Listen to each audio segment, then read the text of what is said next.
Kuna swala la double standards. Kiswahili chake double standards ni kuwa na viwango kama matabaka, makundi. Yes.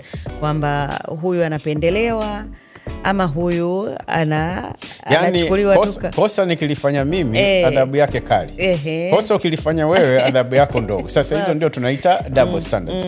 Kazini zipo.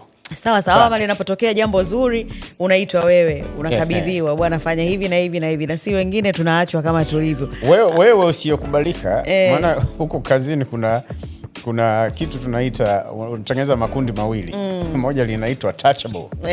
Ili linagusika. Sawa kabisa. Lingine ni untouchable, aligusiki la mabosi.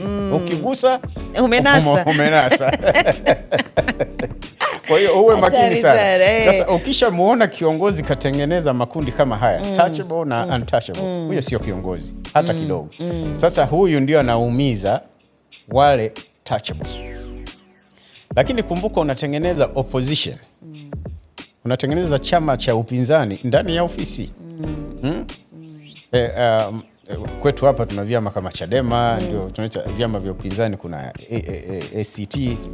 Sasa usije ukatengeneza chama cha upinzani ndani ya ofisi kwa kutengeneza touchables. Untouchable utasema ni watawala. Chama tawala ndani ya ofisi. Sio? Ukishatengeneza kundi kama hili, kwanza ni downfall yako ya kwanza kama kiongozi wa taasisi. Ndio mwanzo wa kuanguka, kwa sababu kama huwezi kuongoza nyumba iliyokuwa united moja imeungana, sasa sijui unaongoza kitu gani? Kwa sababu binadamu wana akili na wana macho, wanajua huyu anapendelewa.